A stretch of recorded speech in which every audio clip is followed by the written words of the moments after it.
Hello बच्चों, स्वागत है आप सभी का हमारे YouTube channel RP online classes में।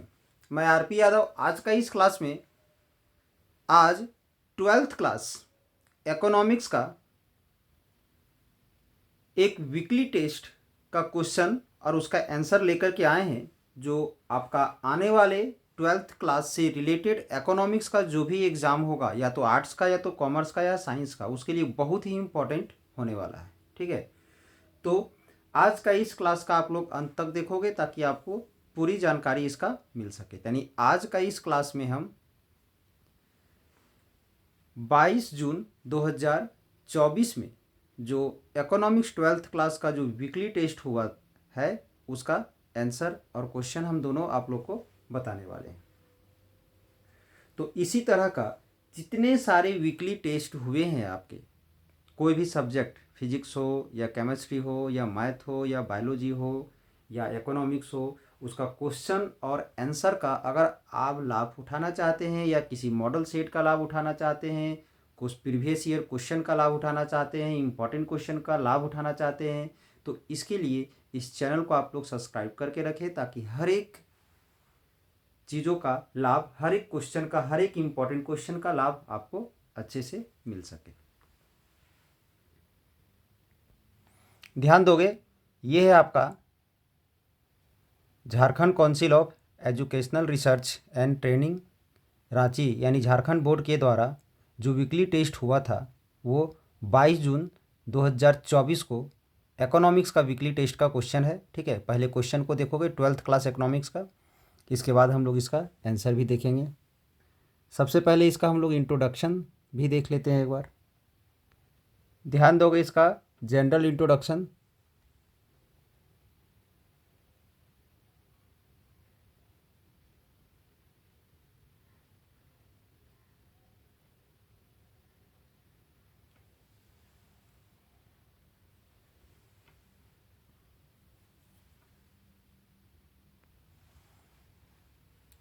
सेक्शन ए में 10 ऑब्जेक्टिव क्वेश्चंस है। ठीक है, ध्यान दोगे।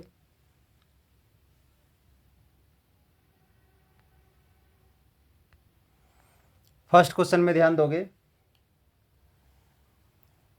किस निर्देशांक को आदर्श निर्देशांक कहा जाता है। सेकेंड नंबर है, कोटि सहसंबंध के विकास का श्रेय किसे जाता है।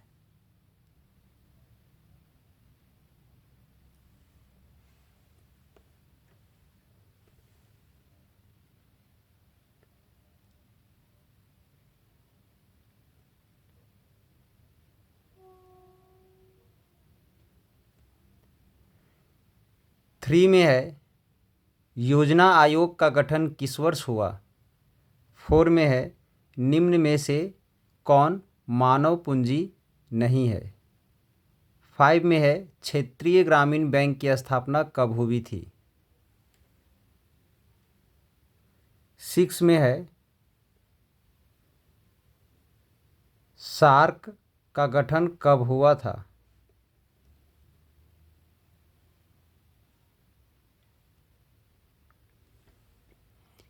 सेवन में है, सहसंबंध का मान सदैव होता है।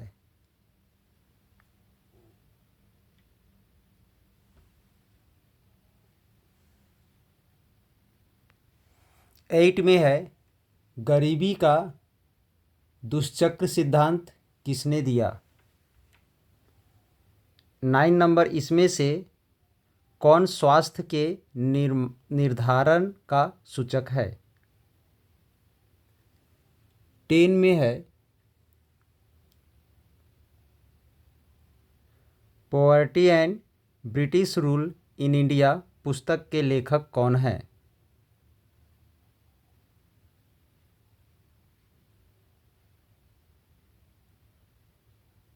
इसके बाद ध्यान दोगे, सेक्शन बी में वेरी शॉर्ट आंसर क्वेश्चंस है, जिसमें से फर्स्ट क्वेश्चन है, बेरोजगारी का क्या अर्थ है।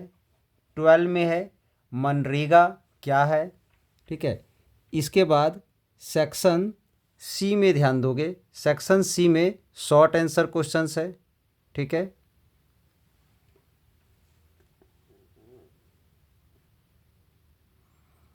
क्वेश्चन है 13, निरपेक्ष व सापेक्ष निर्धनता को परिभाषित करें। 14 में है, हरित क्रांति से आप क्या समझते हैं?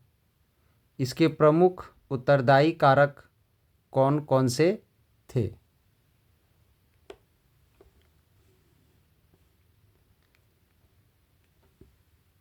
सेक्शन डी में है लॉन्ग आंसर क्वेश्चंस। ठीक है, जिसमें से क्वेश्चन है हमारा फर्स्ट, भारतीय कृषि की प्रमुख समस्याओं को विस्तारित बताएं। एलपीजी पॉलिसी से आप क्या समझते हैं? इसके प्रमुख तत्वों की विवेचना करें। तो अब चलिए इन सभी का आंसर को भी हम लोग देख लेते हैं एक एक करके। ध्यान दोगे, ऑब्जेक्टिव क्वेश्चंस का फर्स्ट का आंसर है फिशर। ठीक है, इसके बाद सेकंड का आंसर है स्पीयरमैन। थर्ड का है 1950।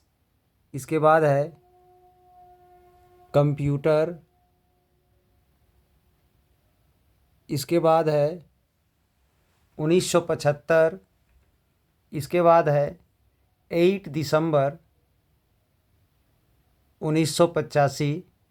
इसके बाद है -1 से +1 के बीच। उसके बाद है रैगनर। इसके बाद है शिशु मृत्यु दर। इसके बाद है दादा भाई नौरोजी।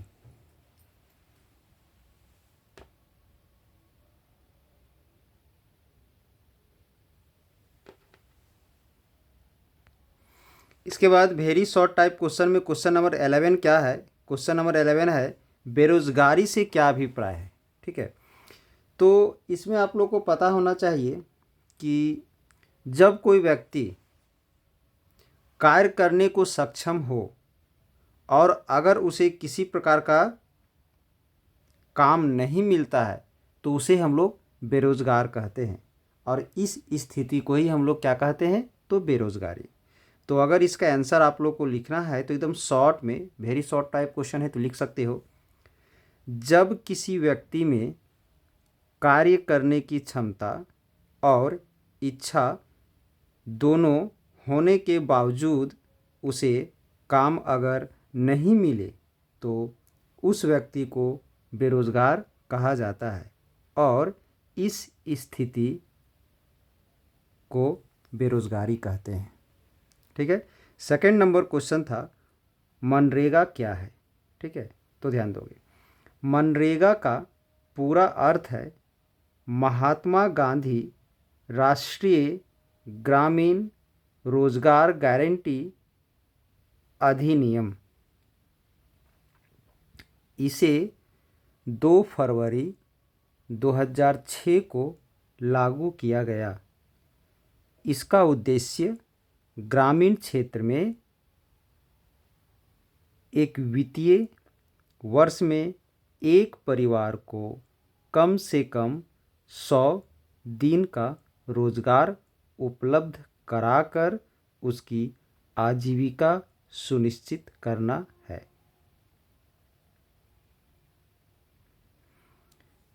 इसके बाद शॉर्ट टाइप क्वेश्चन में ध्यान दोगे,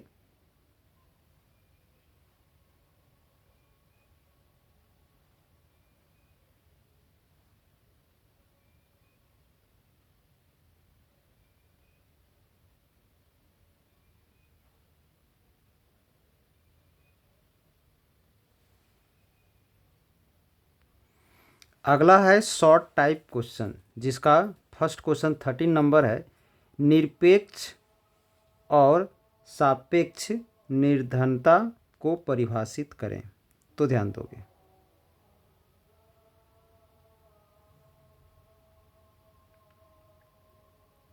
इसका आंसर में ध्यान दोगे, जब कोई व्यक्ति जीवित रहने के लिए आवश्यक न्यूनतम आवश्यकताओं को भी पूरा करने में सक्षम नहीं होता है, इस स्थिति को पूर्ण गरीबी कहा जाता है।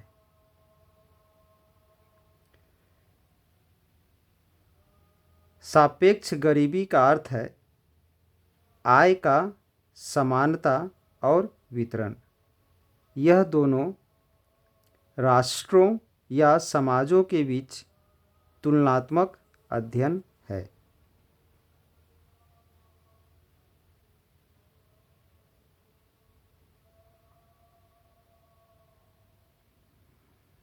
इसके बाद नेक्स्ट क्वेश्चन, हरित क्रांति क्या है और उसके कारक क्या क्या थे, इससे संबंधित क्वेश्चन है, तो ध्यान दोगे।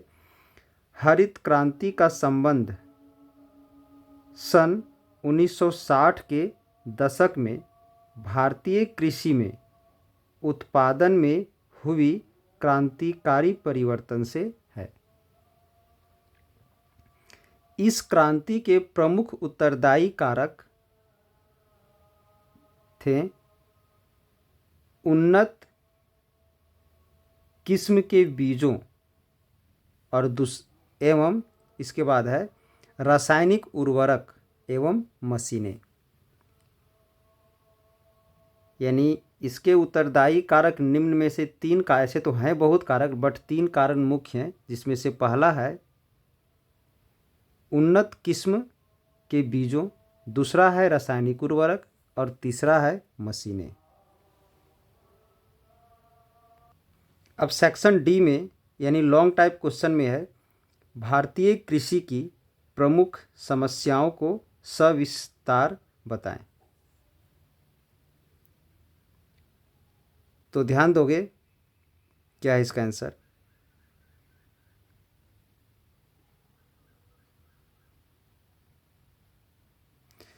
तो भारतीय कृषि की प्रमुख विशेषताएं निम्न है। तो उसमें से पहला है प्राकृतिक समस्याएं,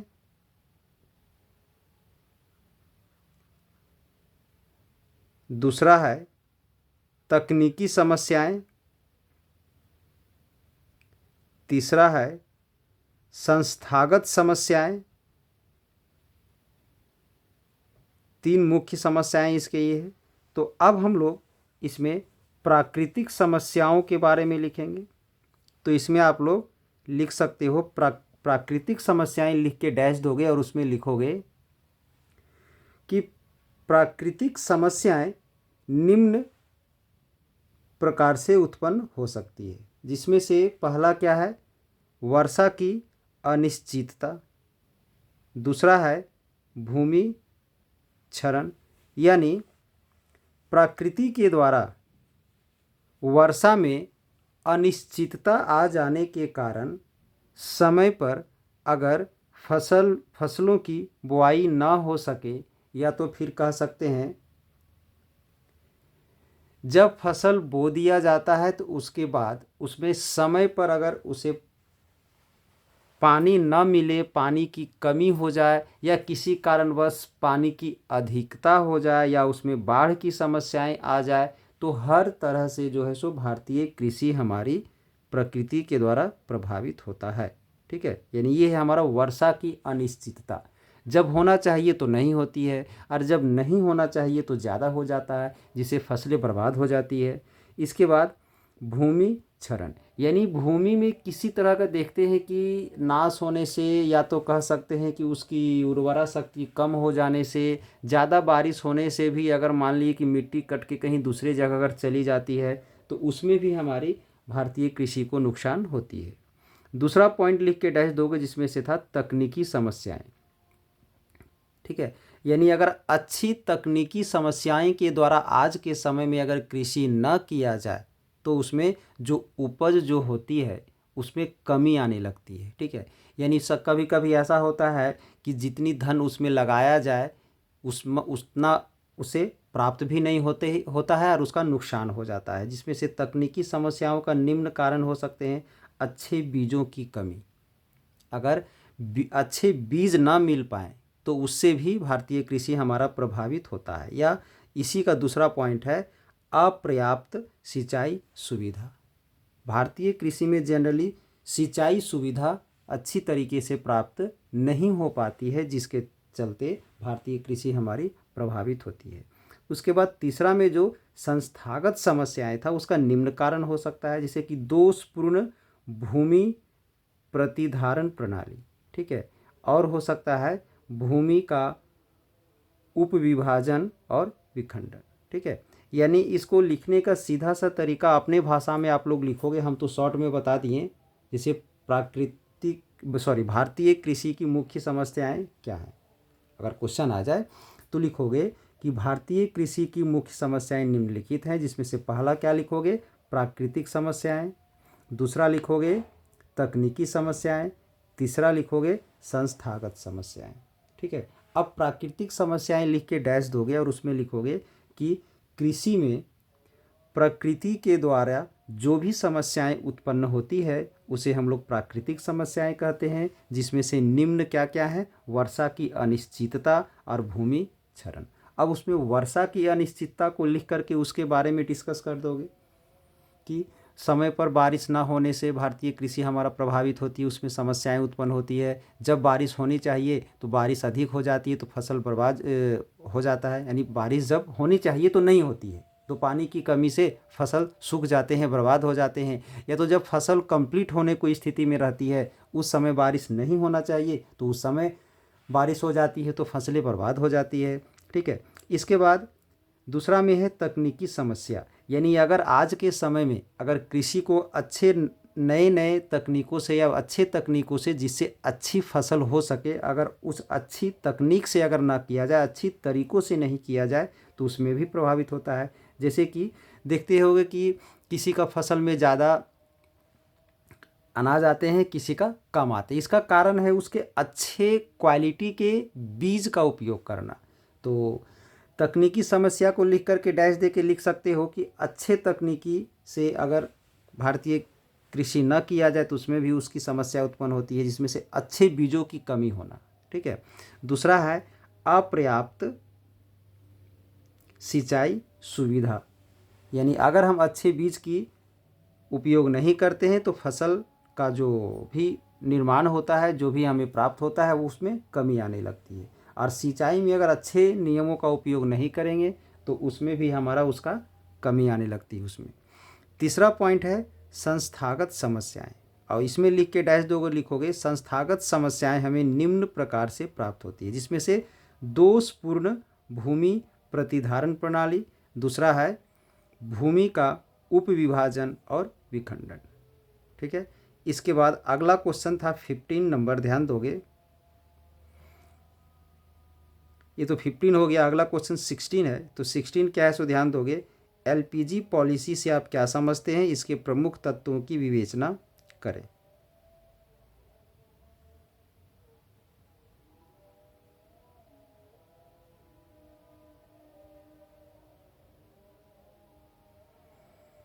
तो इसका आंसर क्या होगा, ध्यान दोगे। 1991 में भारतीय अर्थव्यवस्था में सुधार हेतु नई आर्थिक नीति लागू की गई, जिसे हम एलपीजी नीति के नाम से भी जानते हैं। इसका उद्देश्य भारतीय अर्थव्यवस्था की कमियों को दूर करके उसे विशिष्ट पटल पर और प्रतियोगी व मजबूत बनाना था। इसके प्रमुख तत्व निम्न थे, जिसमें से पहला क्या है, इसका अर्थ है सरकार द्वारा अपनी वर्तमान आर्थिक और सामाजिक नीतियों पर लगाए गए प्रतिबंध में ढील देना। दूसरा है इसमें किसी सार्वजनिक या सरकारी एजेंसी के स्वामित्व, प्रबंधन और नियंत्रण को निजी हाथों में देना। इसके बाद है तीसरा, इसका अर्थ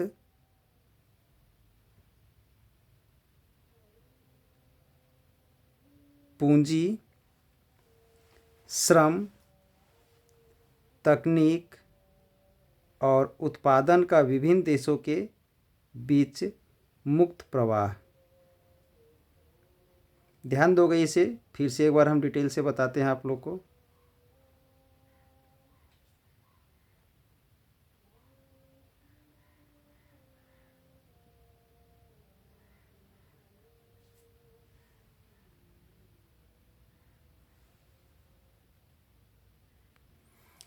सिक्सटीन का आंसर आप लोग लिखोगे 1991 में भारतीय अर्थव्यवस्था में सुधार हेतु हुई आर्थिक नीति लागू की गई, जिसे हम एलपीजी नीति के नाम से जानते हैं। इसका उद्देश्य भारतीय अर्थव्यवस्था की कमियों को दूर करके उसे विशिष्ट पटल पर और प्रतियोगी और मजबूत बनाना था। इसके मुख्य तत्व निम्न थे। तो एलपीजी का मुख्य तत्व, तो इसका 3 ही तत्व है जो इसका नाम पर आधारित है। पहला तत्व क्या है? एल, दूसरा है पी, तीसरा है जी। ठीक है, इसका 3 ही तत्व है, एल, पी और जी। एल का मतलब है लिबरलाइजेशन, जिसका अर्थ क्या होता है? इसका अर्थ है सरकार द्वारा अपनी वर्तमान आर्थिक और सामाजिक नीतियों पर लगाए गए प्रतिबंध में ढील देना। पी का फुल फॉर्म है प्राइवेटाइजेशन, यानी इसको प्राइवेट बनाना। इसमें किसी सार्वजनिक या सरकारी एजेंसी के स्वामित्व, प्रबंधन और नियंत्रण को निजी हाथों में देना शामिल है। मतलब इसको निजी हाथों में दे देना, प्राइवेट बना देना। जी का मतलब है ग्लोबलाइजेशन। इसका अर्थ होता है इसका अर्थ पूंजी, श्रम, तकनीकी और उत्पादन का विभिन्न देशों के बीच मुक्त प्रवाह। तो आई होप आज का ये क्लास आप लोग को अच्छा लगा हो। तो इसी तरह का वीकली टेस्ट का और सारा लेटेस्ट वीडियो का आप लाभ अगर उठाना चाहते हैं तो इस चैनल को सब्सक्राइब करके रखें, ताकि हर एक लेटेस्ट वीडियो आपको समय पर प्राप्त हो जाए। धन्यवाद।